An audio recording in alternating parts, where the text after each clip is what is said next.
Hello, everybody, and welcome back to another edition of A Handful of Hope. I am so happy and grateful to have Mike Cameron with us today, who's a Canadian author, speaker, philanthropist, and advocate against gender-based violence. As a sales and leadership authority, Mike has studied the impact that emotion has on human behavior for over 2 decades. After his girlfriend was murdered by an ex-boyfriend in 2015, Mike turned his expertise to lend his voice to help eradicate violence against women. He has designed programs to assist men to tap into their emotions in a real, authentic way. His 2017 Tedx, The Way Men Think of Strong is Wrong, urges society to help redefine what it means to be a badass. Mike coaches men to use his SOAR framework to reconnect with their passions and purpose in life. He's the founder of Connected Men, an organization designed to create a safe space for men to practice emotional fitness. He's a co-founder of the Ignore No More Run for Respect, an event designed to raise awareness around gender-based violence and specifically engage men and boys in the conversation. His keynotes addressing the importance of emotional intelligence have been heard all across North America. Cameron is also the founder and managing partner of Axiom Mortgage, one of Canada's largest independent brokerage firms. He has worked with a variety of nonprofits and charities to pave the way for a violence-free future. He is currently an active ambassador for Gyms, a registered charity that empowers and educates survivors of abuse. Mike, welcome, and thank you so very much for being here. Hey, thanks, Jesse. Thanks for having me, man. That's a mouthful. It is a That was a mouthful, but mouthful. dude, it's impressive. Well, you know what? And I have to. I forgot that I don't think I sent you the up-to-date bio. So when you said I'm currently the founder of, I actually sold that business in December of 2019. So I am no longer running that business. I sold it. I walked away. I'm out. I'm done. But Mike, I think that's so cool because part of your selling with it, right, has been able to free up your time to really lean into these other endeavors that are pulling at your heart. So maybe we can just start there with that is how does one, you were at the top of your game, top of the mountain. I've read your book, which we'll talk more about this in a minute, Becoming a Better Man. And what's so cool with it is because you had worked so hard to build this. You saw an opportunity in the industry where you could create something better, create more opportunity for others. You build this into what it became, and then you sell it to be able to walk away from it now and focus your energy onto these other endeavors that are really passionate and meaningful to you. So maybe we can start there. Is how did you begin to make that choice and being able to separate yourself? Because I think a lot of people, especially men, their identity is deeply tied into their occupation, right? It is deeply tied into who they are. And especially as we start to achieve and climb that, proverbial ladder, Mhm. it can become this really emotionally intoxicating cocktail of what it means to be a success and what it means to be a man. So I'm wondering maybe we could just start exploring that a little bit. Yeah, I mean, there's so many different directions we could go there. I mean, for me, what I realized for me is I don't particularly love the business or a business.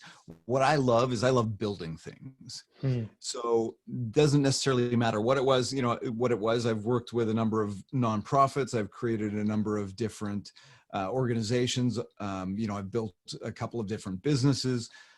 And what I realized I'm passionate about building things.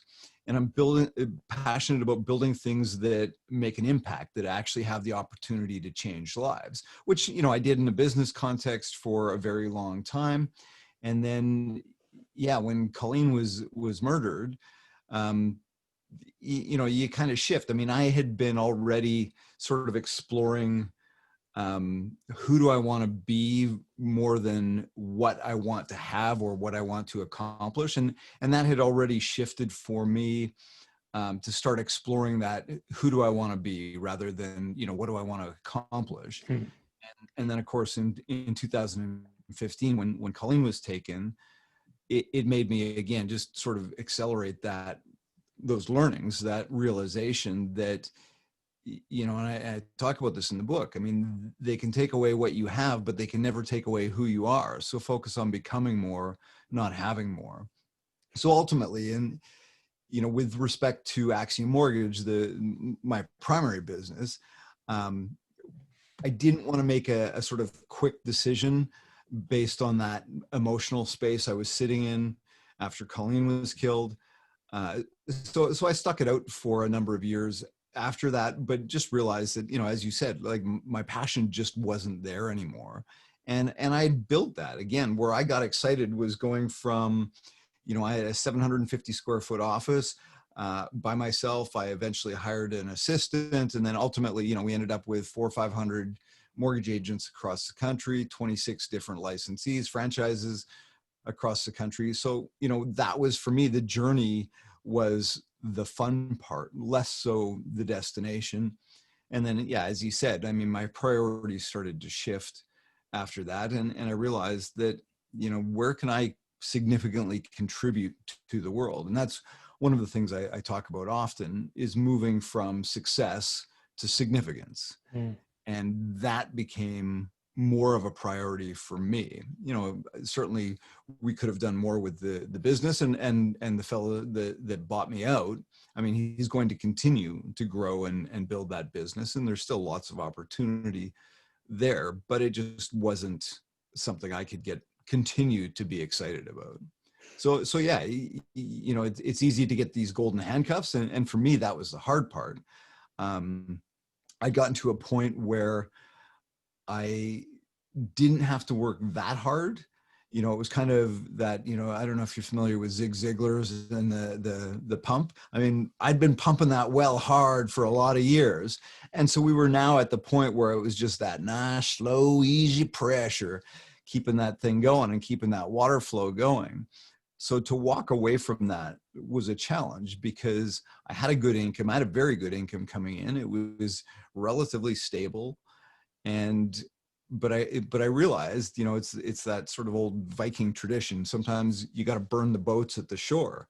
And for me, that's kind of what selling the business was. Yeah, it gave me a bit of a nest egg. But it was really the burning the boats at the shore kind of thing that was going to force me. And of course, that was the best decision I ever made, to go off into a world of public professional speaking full time, right around COVID time. So that's worked out really, really well. Yeah.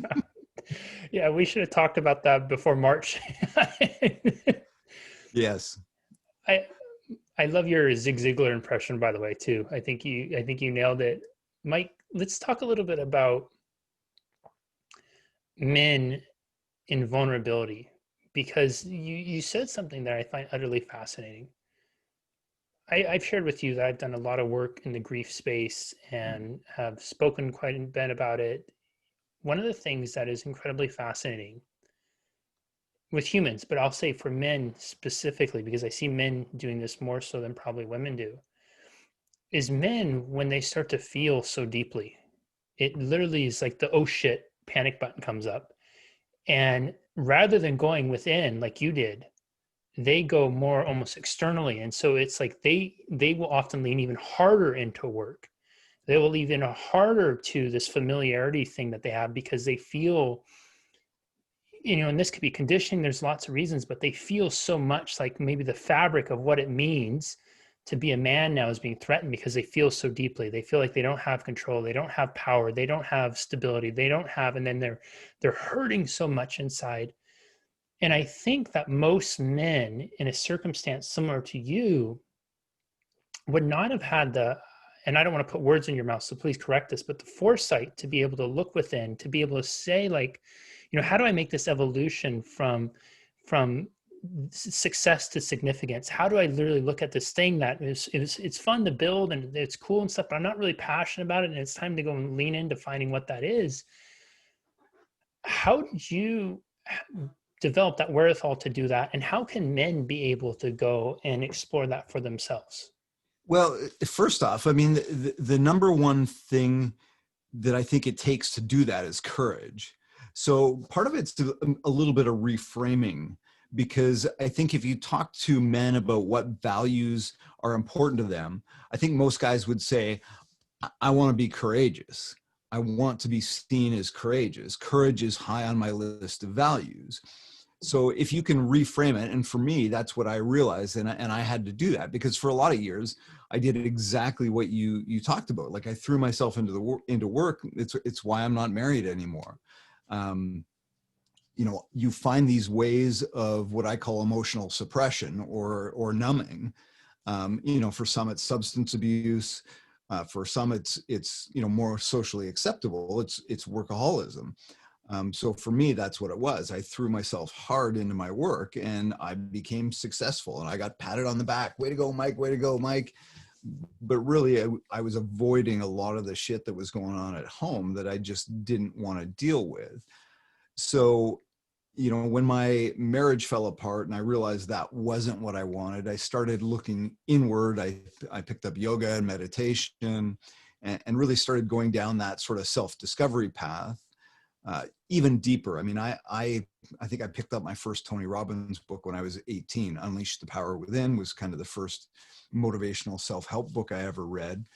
And so I did start down that journey very early on, but really it was when the separation came, and I really started looking inwards and finding that courage to really look in the mirror. One of the most courageous things we can do is just drop that mask of who we think the world wants us to be, and really step into who we are. And for me, that was a revelation. I like I said, I've pursued personal development, self-help. I've pursued becoming the best version of Mike possible forever, but it was always about improvement.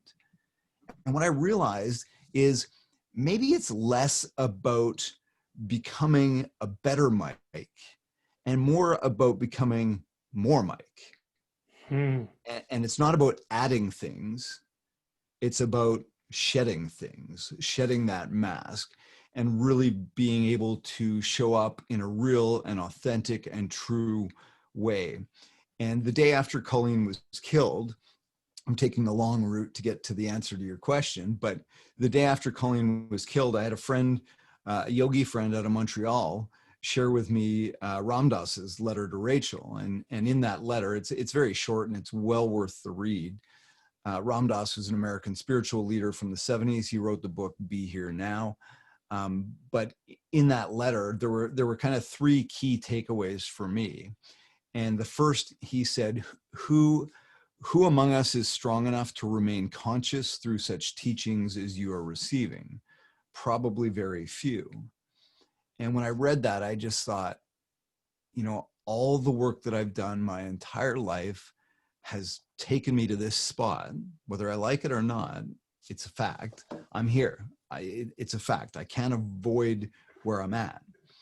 And based on, and in particular, some of the discovery that Colleen and I did together, we were kind of both at a point where, we were mid 40s and really just exploring who we were and who we wanted to be. So when I read that, who of us is strong enough to remain conscious through such teachings as you are receiving? Probably very few. And I made the very conscious decision that I was going to stay awake through this experience. Like this is an experience that very few are ever afforded. Very few individuals will have that opportunity to have that depth of emotion, that depth of feeling that I've been given. And who the fuck am I to squander that? And how does that honor her if I bury myself in a bottle or I bury myself in my work and I don't actually stay open to these things that are coming up? And the second piece in his letter, he said, now is the time to let your grief find expression. No false strength. For your grief is Rachel's legacy to you. So sorry, to back up, this letter was written to the parents of a young girl who had been brutally murdered. So this was Ram Dass writing to the parents of a young woman that had been killed. So again, the context of it was perfect.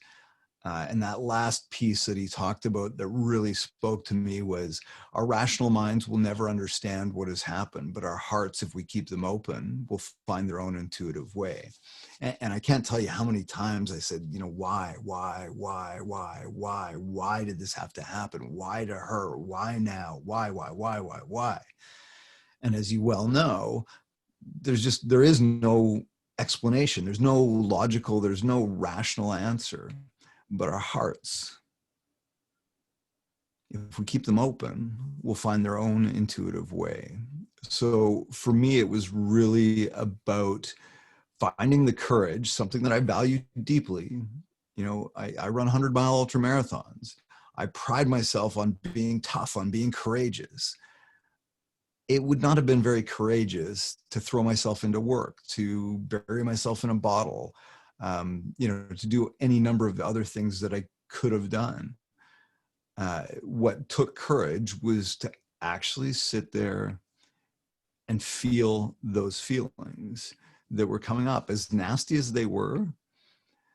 But what I realized was the more intensely I feel that pain, the flip side is the more intensely I feel joy when it shows up.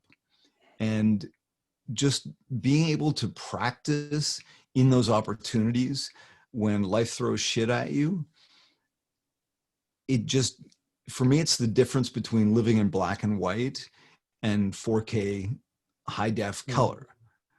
And, you know, I would much rather live that full colored version of life than living a life of black and white. And, you know, that sort of slow and steady where we numb the crap out of everything. Because you can't numb the lows without also numbing the highs. And when you take the time and effort to experience the lows, as nasty as they are, it just makes those highs so much more rich, so much more colorful.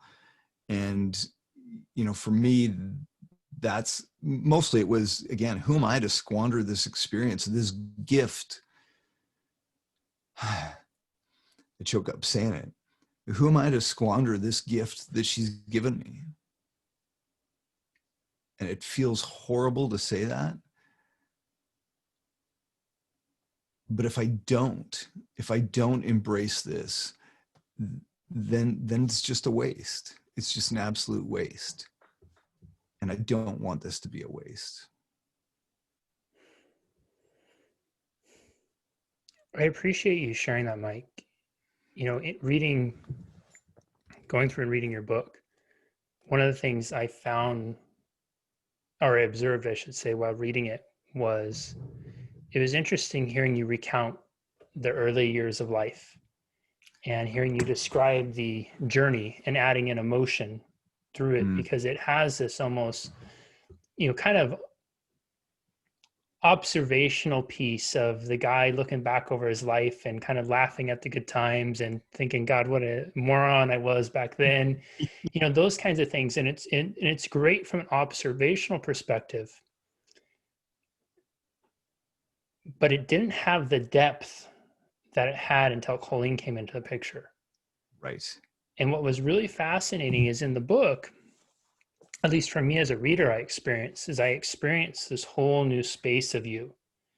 And it was as the relationship opened you up, but more so it was the relationship, I think, after she was taken, it opened you up even more, it seemed, as a person. And it went from being this kind of the voice of this guy looking back and going, gosh, you know, what that expression that we have, young and dumb, to now there was almost like this sage like kind of looking and being much more of a seeker with that. And I remember one of our early conversations, you and I were chatting, and I said to you, and it was so funny because I never ever say this, but I said to you, I'm so sorry for your loss.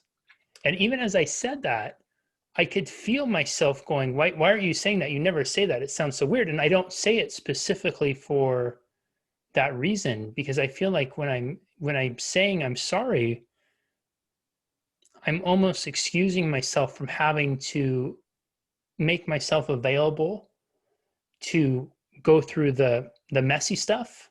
Yes. But I'm also then discounting, I feel like, to the person, their opportunity to learn in gifts. Because if it's sorry, it's almost like, man, I'm so sorry you lost the game, right? I'm so sorry you didn't score that point. It's kind of like saying, well, shoot, it would be so much better if you would have scored the point. It'd been so much better if you would have won the game.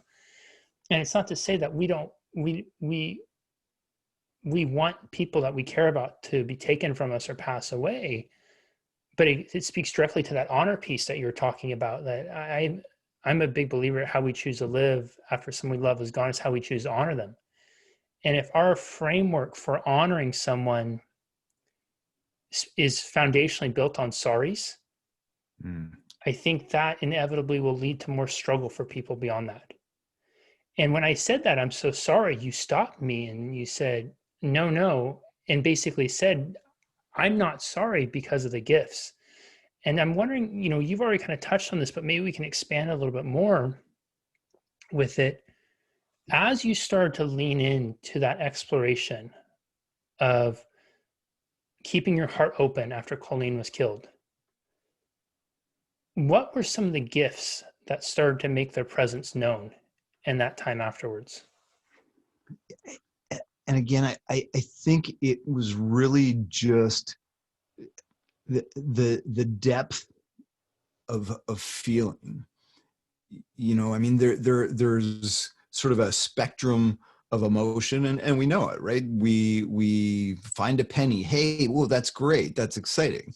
We win the lottery. Well, that's a different level of excitement, a different level of emotion. So this really just gave me the opportunity to experience or practice experiencing at such a deep level. And the gifts that has opened up is this richness of experience of life that there is no way I would have otherwise have had.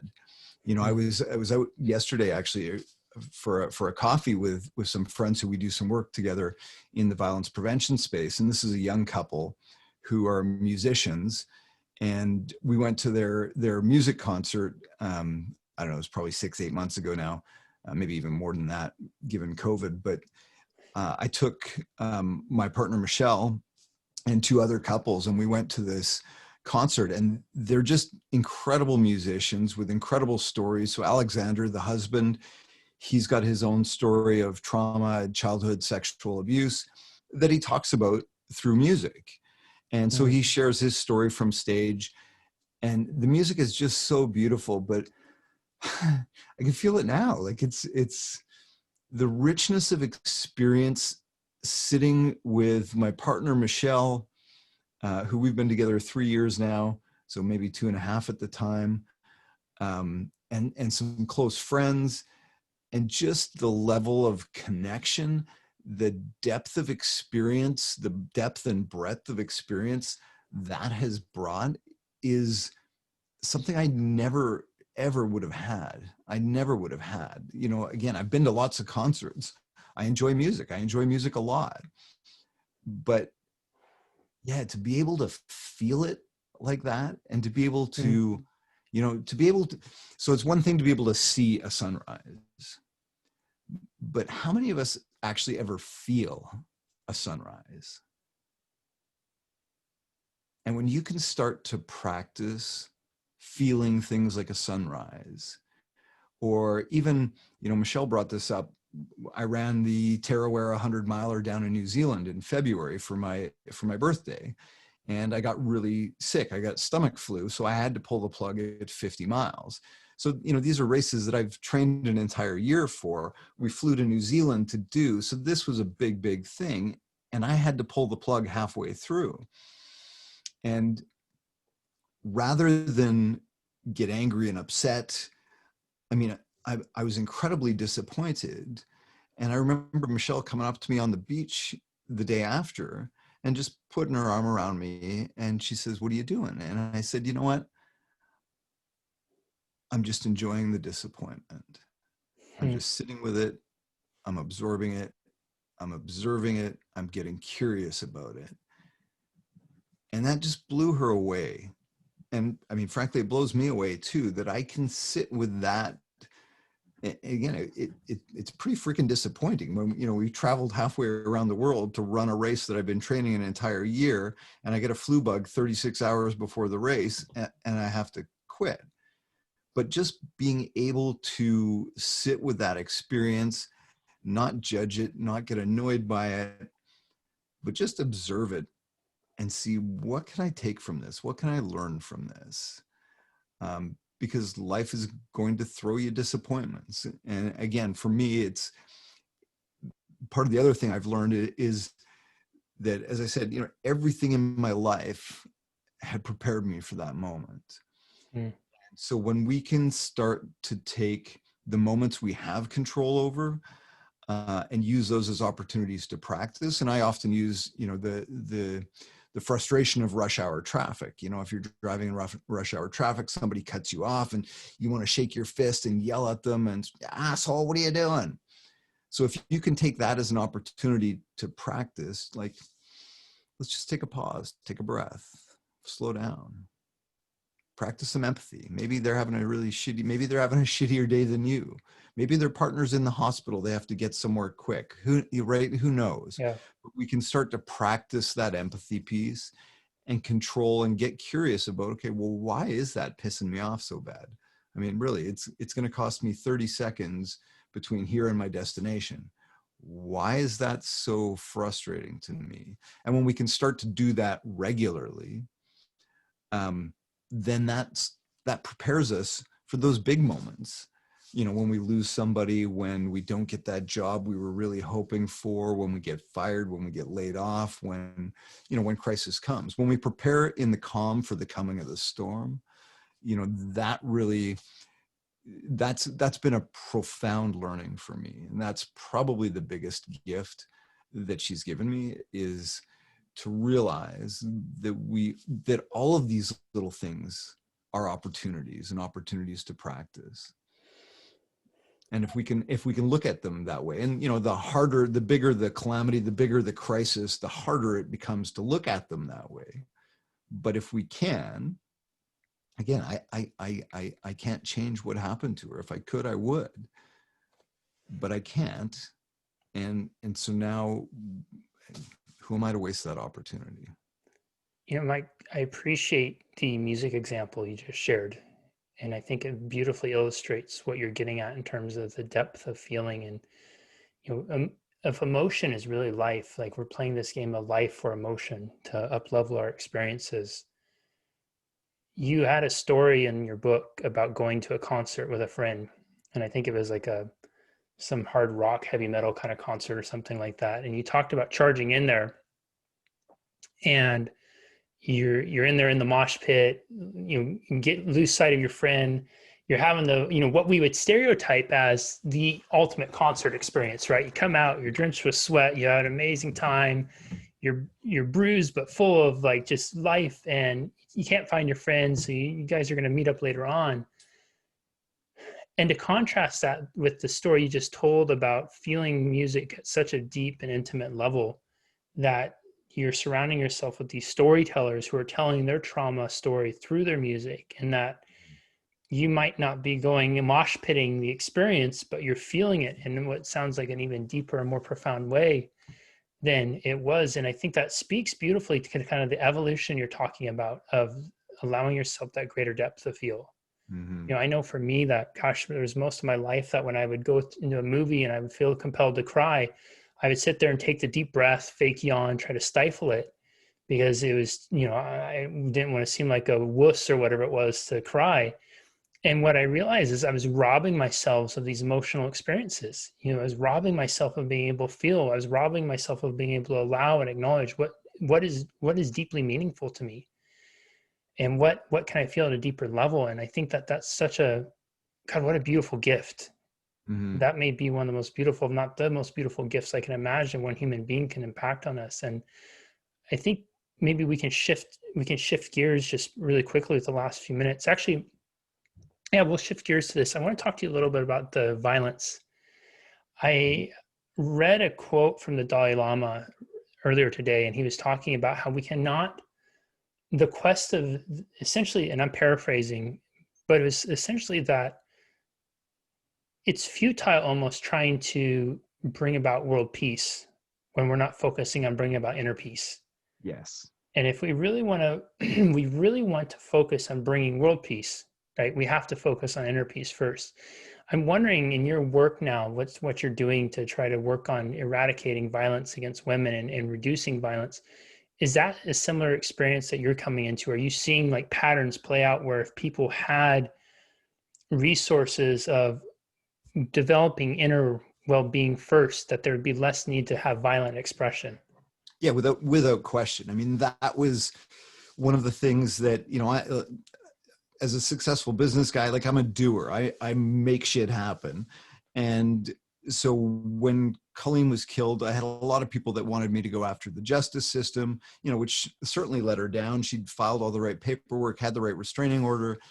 And I just thought, well, if we talk about how do we build a better restraining order, we're really just talking about putting a Band-Aid on a ruptured jugular. Like, we're addressing the symptom, not the root cause. And so for me, it became much more about how do we prevent men like that from existing in the first place? And when I look back at my work over the last 25 years in sales and leadership, it's all been about how emotion impacts us. And, as salespeople, we want to make more sales. We make a better emotional connection with our customer. And what I realized, with the same held true here, the man that killed Colleen was a man that made a decision based on a very temporary emotion with very permanent consequences. So I created an organization called Connected Men, and it's really creating safe spaces for men to practice this emotional mastery or emotional reconnection. And what I say often is that emotionally connected men don't fucking kill people. Like, emotionally connected men don't abuse their partners. Emotionally connected men don't take their own lives.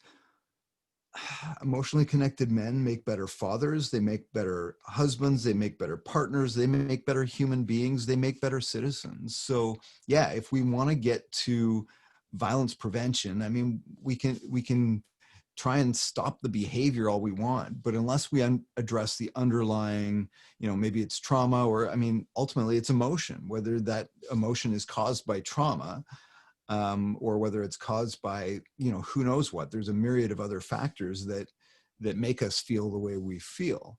But we make decisions as human beings. We make decisions based on emotion. And if we don't understand the underlying emotions that drive those decisions we make, we have zero chance of living a fully awakened existence. Mm-hmm. So yeah, absolutely. If, and this, it's so funny because I work in so many spaces where they're trying to do all these little tweaks and things. And don't get me wrong, I mean, those things need to happen. Like, we need to fix the justice system. We need to do all these other things. But at the root of it, if we can get guys connected with their inner self and comfortable with themselves, they're not lashing out at others. They're not lashing out at themselves. They're not hitting women. They're not killing women. They're not perpetrating acts of violence against other men, against other races.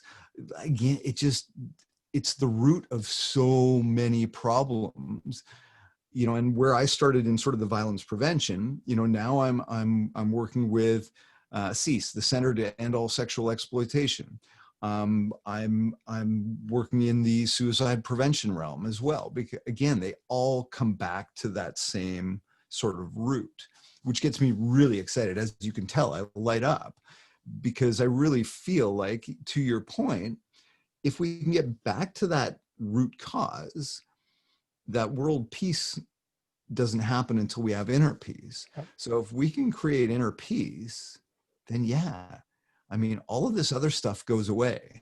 So we don't need to worry about disarming nations. We don't need to worry about, who's got their finger on the trigger, because if that person that has their finger on the trigger is emotionally connected or has inner peace, they're never going to use that. And we know that, and that's not a problem. So yeah, absolutely. Let's spend more time focusing on that.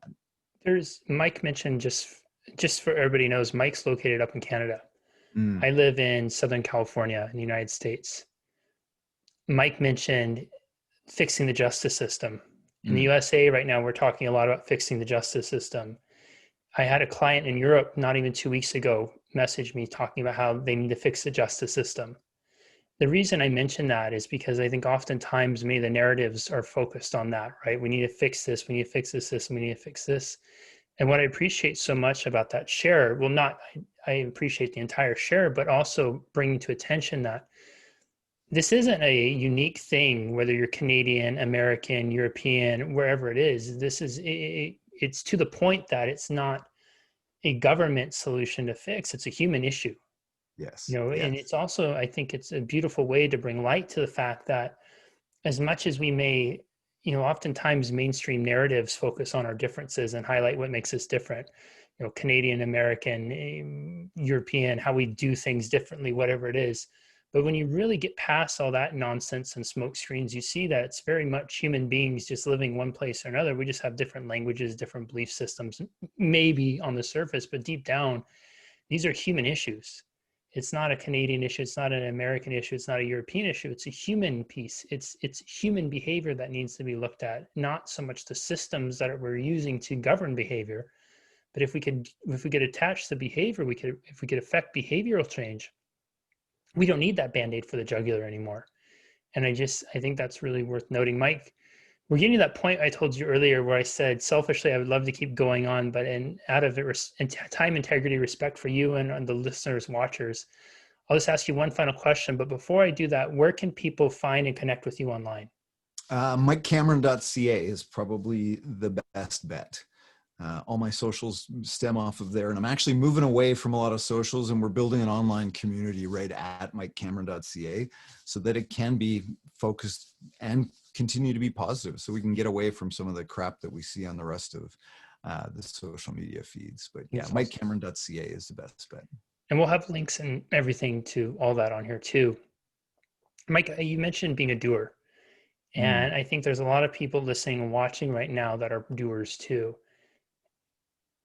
I think it would be entirely appropriate and a missed opportunity on both of our parts if we didn't send folks away with some sort of tangible action that they could take from all that you've shared today. If you could invite the audience, the viewers, the listeners, to take one action, one specific measurable action from today of everything you shared, what action would you love for them to take? Slow down. Which may seem counterintuitive, but so with the work I do, I use the acronym SOAR: slow down, open up, accept, and reconnect. But we underestimate the power of the pause. So yeah, if you're going to take away any one thing from this conversation, it's practice the pause. Take that breath. When that guy cuts you off in traffic, practice the pause. When you're getting worked up at a business meeting, and this works in business too. And what I've started doing with my business meetings is I will often do a 30 to 60 second, almost meditation at the beginning. I'll never call it a meditation, but we'll start by slowing down, because there's a number of things that does, right? It brings everybody right here, right now. We're focused. I did a keynote earlier this month I think we were in 46 different countries. It was a virtual online event.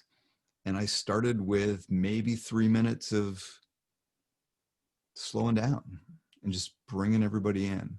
So yeah, I think the most powerful thing you can do is practice that pause and slow down, because then you'll start to notice things. And as Eckhart Tolle says, with awareness comes choice. But we're not aware if we're moving at 100 miles an hour all the time. And don't get me wrong, there are times where we hustle and there's times where we work. But for most people, that's not the problem. The bigger challenge is slowing down and practicing that pause. And again, as a runner, I could talk for hours on this, but as a runner, my long, slow runs on Sunday, I run at a very slow pace, and it's challenging to run that slow. But by running that slow allows me to build my cardiovascular system so that come race day, I can run faster. So sometimes you got to run slow so that you can eventually run faster. And the same holds true in life. Everyone, wow, is this one you're going to want to rewatch and re-listen. Mike took us on such an incredible journey today that had all sorts of twists and turns and golden nuggets of wisdom that I hope that you really, if you haven't taken notes this first time through, you're going to go back and do so, because not only did he give us some great insights, but he gave us some great tangibles and applicables. We started off talking about the notion of success and significance, and about how Mike realized that he was in a building a career, building a business that he liked but he didn't love, and that life was affording him opportunity to really get away from that and lean into and discover what he's truly passionate and purposeful about. And on paper, it looks like it was a completely different shift, but it's something that really lights him up, and you got to see that in real time as he began to talk about it later on. We talked about emotional depth, allowing ourselves to go deeper, especially as men, right? We often live, and I think women do too, but men were especially guilty of this. We're taught and conditioned to live so much of our life on the surface that it's not manly, it's weak to overly express, to feel deeply. And Mike encouraged us to redefine that, to reframe it and look at courage and how most men want to be courageous. And it takes courage to go deeper. It takes courage to open ourselves up. It takes courage to allow ourselves to be vulnerable and feel. Vulnerability and feeling. Man, does that seem to be a recurring theme through some of these really powerful conversations? And I love that Mike allowed us to see that intimate part of his life where his girlfriend was taken from him, and not focus on what he lost, but the gifts he gained. The gifts he gained that allow him to feel and to go to deeper levels than he'd ever been to before. The gifts that he was allowed him to sit in his presence, the presence with us, and for us all to feel those special moments that he shared with us. Did you notice that when he talked about depth and going deeper and the gifts that came from it, you felt that? You didn't just hear him, you didn't just see him, you felt it. And you could see that that is truly a way that he's living and honoring. He's honoring now by taking those gifts and allowing them to become a part of his purpose and his unique mission in life. That when he's going and listening to music, he's evolved from being that guy that goes and crashes the mosh pit. Not to say he still might not do that, but to being the person, he probably does, yeah, but to being the person now who's allowing himself to feel and connect to things at a much deeper level. He's not just feeling the music and the energy of the music, he's feeling the story and the journey behind it. Gosh, what a beautiful way that would be if life is really about emotion and emotional experience and allowing ourselves to deepen our emotion. Perhaps we could start to allow ourselves to examine some of the struggles, some of the challenges in our life. And instead of looking at what we've lost, we can start to ask, what have I gained? What are the gifts that have been given to me from this? What are the gifts that I haven't seen? Many of us have had that experience before on a Christmas morning or a birthday, maybe where there was a present that got stuck behind or hidden behind the tree. And we didn't see it maybe for a few days or a few weeks. And all of a sudden, when we uncovered it, it became all the more special and all the more meaningful because of the surprise of it, because it was something that we never saw before. And I imagine that each of us in life right now, the struggles of our life have left many of us with quite a few gifts, a plethora maybe of them, but we have yet to see them because we haven't allowed ourselves to go deep enough to feel out the way to find them. Going deeper. That became a recurring theme through all of this. And part of the way to go deeper is, as Mike shared with us, the one thing he would love for us all to do today, it's to slow down. Yeah. To take that time to slow down, to be present, which seems so counterintuitive to the world we live in, where everything is on demand and we have notifications beeping and buzzing nonstop. That when we're accustomed to going to business meetings and it's 3 of people that we're supposed to meet, we get a place setting for 6 because it's the 3 of us plus the 3 of our phones. Face side up with waiting for the device to buzz and beep so we can tune into whatever's going in and effectively tune out with the people we do. And we don't just do that to our business meetings too. We're often the most guilty of doing this with the people we claim to love the most, our family and friends. Slow down, my friends. Slow down and take a moment, maybe even 2 or 3 today, and really sit on what Mike shared. Slow down and look for your gifts. Mike, speaking of gifts, this has been an absolute incredible gift that you've given us today, man. I appreciate so much your time, your journey, your presence, and just how you're showing up, but who you're showing up as now in the world. It's a real honor to know you, and I'm so grateful for this time today. Thank you.